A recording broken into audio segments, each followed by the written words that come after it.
आनंदाचं वातावरण, शिवसैनिक असतील किंवा मनसैनिक असतील त्यांच्या अशा भावना आहेत की दिवाळीचा सण असतो, दसऱ्याचा सण असतो, तसा आजचा दोन्ही बंधूंचा जो मेळावा आहे तो आमच्यासाठी आहे। नक्कीच मी म्हटलं ना, सुवर्ण क्षण आहे आमच्यासाठी। मग दसरा असेल, दिवाळी असेल, गुढीपाडवा असेल, हे जे आमचे जे असे मोठे सण आहेत तसाच आमचा शिवसैनिकांसाठी आजचा मोठा सण आहे आजचा दिवस। अनेक राजकीय विषय झाले, त्या राजकीय विषयांवरती दोन्ही बंधू एकत्रित नाही आले, परंतु मराठीच्या मुद्द्यावरती एकत्रित आले। हिंदी सक्तीचा GR जो आहे तो GR आला, त्याच्यानंतर रद्द केला आणि त्यानंतर जो आहे तो मोर्चाची घोषणा करण्यात आली, मोर्चा रद्द करून मेळाव्यात आलं, मेळाव्यात त्याचं रूपांतर झालं। याकडे कशा पद्धतीने बघा, हा मराठी माणसाच्या एकजुटीचा विजय आहे। ज्या वेळेला दोन्ही ठाकरे बंधूंनी याची घोषणा केली आणि मराठी लोकांनी त्याला ज्या पद्धतीने प्रतिसाद दिला, हा मराठी लोकांचा विजय, मराठी मनाचा विजय, आणि त्यामुळे एक एक पाऊल आम्ही त्या दिशेने पुढे टाकतोय। याचं रूपांतर पुढच्या राजकीय भविष्याकडे कशा पद्धतीने पाहताय? आजचा पहिला टप्पा आहे, पुढे काय होणार आहे ते आता हळूहळू ठरेल काय होणार पुढे। धन्यवाद आमच्याशी बातचीत केल्याबद्दल। आपण पाहतोय की शिवसेनेचे वरिष्ठ नेते अनिल परब जे आहेत ते आपल्यासोबत होते, ते आता वरळीच्या दिशेने निघालेले आहेत, परंतु आजचा महत्त्वाचा टप्पा आहे, आजचा मेळावा जो आहे तो महत्त्वाचा आहे। काय घ्यायचं तो घेतो आम्ही।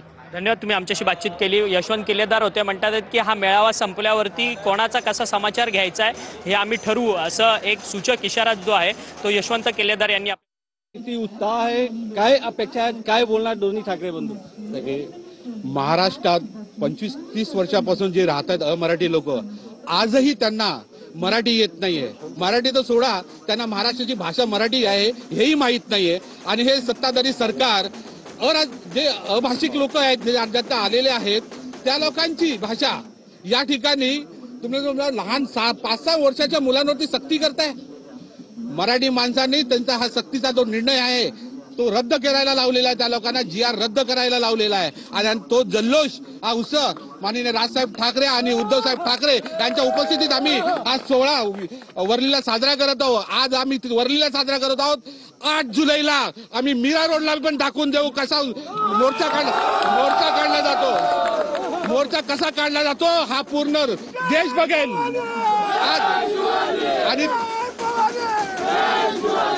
आणि जो 2-3 दिवसापासून तो ओरडतोय, तो मालवणी, भेंडी बाजार, टोपीवाले, अरे आम्हाला बोलताय तुम्ही रजा अदाकीचा मोर्चा काढला गेला, कुठे होते, कुठल्या बिळात लपलेले लोक, हा बाहेर आलेले का? अरे ज्या पक्षात आहेत, जो हिंदुत्ववादीचा पक्ष बोलतो स्वतःला, तेही लपलेले, त्याला महाराष्ट्र रस्त्यावरती उतरलेले लोकांच्या। आणि आज मराठी माणसं, इतर पक्ष, उद्धव साहेब पण सैनिक या ठिकाणी एकत्र झालेले। अरे आता तुम्ही बघा या ठिकाणी आता ही युती वरच्या बाजूला मुख्य व्यासपीठ आहे, त्या व्यासपीठावरती राज ठाकरे आणि उद्धव ठाकरे यांचं एकत्रित भाषण जे आहे ते संपूर्ण आज महाराष्ट्राला पाहायला मिळणार आहे की दोन ठाकरे बंधू नक्की काय बोलतात।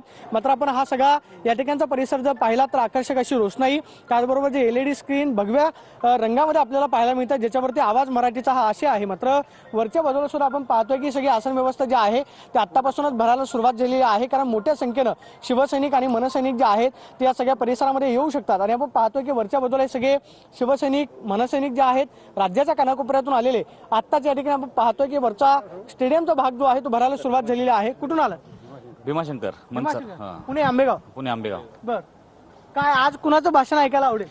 माननीय उद्धव साहेब आणि राज साहेबांचं। बर, काय काय इच्छा असणार आहे तुमचे कार्यकर्ता?